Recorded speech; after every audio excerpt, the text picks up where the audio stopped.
একটা ছেলে বলো, ভাই আল্লাহ দোহাই, এই মুসলমানের বাচ্চা, যদি মার পবিত্র দুধ খেয়ে থাকো, বলো তোমার আল্লাহ তাআলা নামাজ পড়ার যোগ্যতা তোমার শরীরের মধ্যে দেয় নাই? তাহলে বেঈমান নামাজ পড়ো না কেন? কেন নামাজ পড়ো না? আমি দাঁড় করাই, এখানে তো অসংখ্য ছেলে এখানে আছো, এখন চেহারা দেখলে বোঝা যায় তোমার ওই চেহারার মধ্যে তো হাইওয়ান আর জানোয়ারের চেহারা।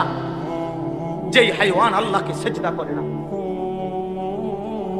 আজকের এশার নামাজ পড়ো নাই, আজকের মাগরিব এক ওয়াক্ত নামাজ পড়ো নাই, এমন অসভ্য জঙ্গলি এখানেও তো বসে আছো। বেহায়া, লজ্জা করে না? কেমনে ঘুমাইবি বেটা? নামাজ না পড়ে যদি ঘুমাও, ফেরেশতা যদি একটা লাথি মারে, ফেরেশতা যদি একটা লাথি মারে, ফজরের নামাজ না পড়ে যে ঘুমাও, ফেরেশতা যদি একটা ঘুমের মধ্যে রেখে লাথি দেন। ফেরেশতা ঘুমের মধ্যে রাইখা কোনো জাতিকে ধ্বংস করে নাই? কথা বলেন না কেন? ঘুমের মধ্যে রাইখা কোনো জাতিকে ধ্বংস করছে কিনা? কওমে লূতকে ঘুমের মধ্যে রাইখা ধ্বংস করছে, কওমে সামুদকে, কওমে সালেহকে, কওমে শুআইবকে, এই চারটা জাতিকে আল্লাহ তাআলা ঘুমের মধ্যে রাইখাই শেষ করে দিয়েছে। আল্লাহ আমাদেরকে মাফ করে দেন। আমার কথা রাগ করো না ভাই, উদ্দেশ্য তোমার লগে কোনো ঝগড়া করা না, আমি কোনো কাজে লাগছি না, ঠিক কিনা বলেন না কেন? মাকসাদ কি আপনাদের লগে আমার ঝগড়া?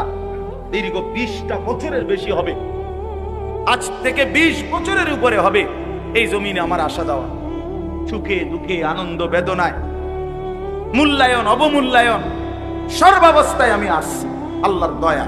বলেন আলহামদুলিল্লাহ। আলামিন আমার কাছে মাদ্রাসায় গেছে, ভাই আমার অনেক অনেক মহব্বতের ছাত্র।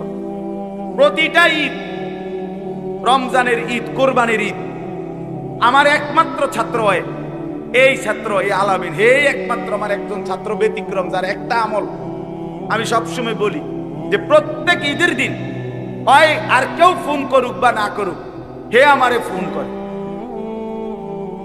ভালো আছেন নিউজ, আজীব, এটা তার সবসময় আমল। বহুদিন যাবত আমি দেখছি। আল্লাহ তাআলা উত্তম বিনিময় দান করেন। দিনের পর দিন, বছরের পর বছর শুনলাম, অথচ কিছুই আমি উপলব্ধি করলাম না। এটা ইনসাফ না।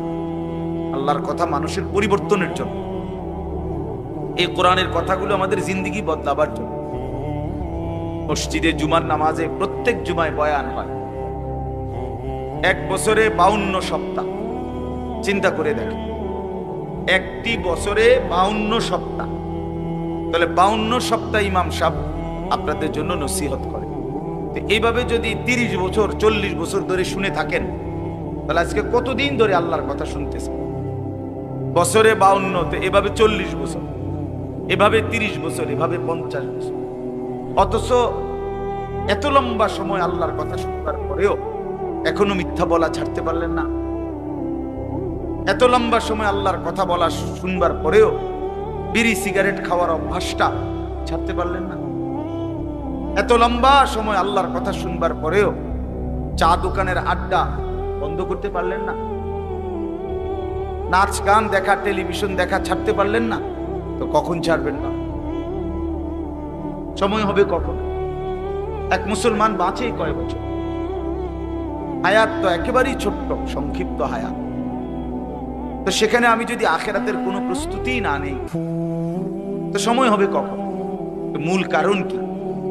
মূল কারণ হলো গাফলত, এই খামখেয়ালি ভাব। ইমাম সাহেবের কথা বলে, বয়স্ক মাঝ বয়সী কিছু মুসল্লি আছে, এই বসে বসে জিমায়, মসজিদে বসে বসে জুরায়। আর কিছু ছেলে পেলে আছে, তোমরা শুধু শুধু দুষ্টামি করো, মসজিদে বসে কথাবার্তা, ঠেলাঠেলি, ধাক্কা ধাক্কি। আরে ভাইয়া, একজন মানুষ কতক্ষণ দুষ্টামি করে? মস্কারি, ইয়ারকি, ফাত্রামি কতক্ষণ? আমরা মুসলমান, আমাদের আল্লাহ আছেন, আমাদের রসুল আছেন, আমাদের কোরআন আছে, আমাদের ইসলাম আছে।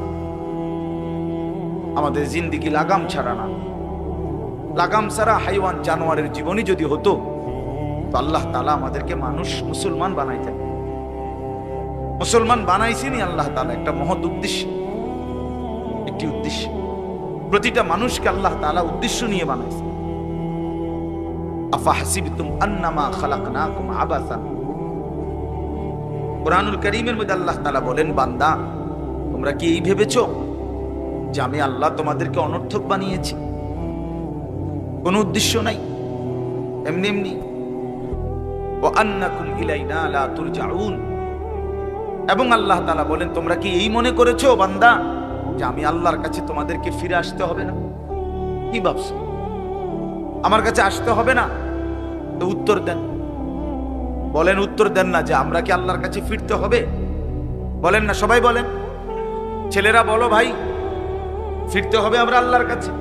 তো তিনি কি কিছুই জিজ্ঞেস করবে না? ফাওয়ারাব্বিকা লানাসআলান্নাহুম আজমাইন। খোদার কসম, কোরআনে আয়াত। আল্লাহ বলেন, আমি রবের কসম করে বললাম, আল্লাহ নিজের কসম করে, আমি আমার জাতের কসম করে বললাম, বান্দা আমি কিন্তু তোমাদের সকলকেই জিজ্ঞেস করব। ফাওয়ারাব্বিকা লানাসআলান্নাহুম আজমাইন। আজমাইন মানে সকল, একজনকেও ছাড়ব না।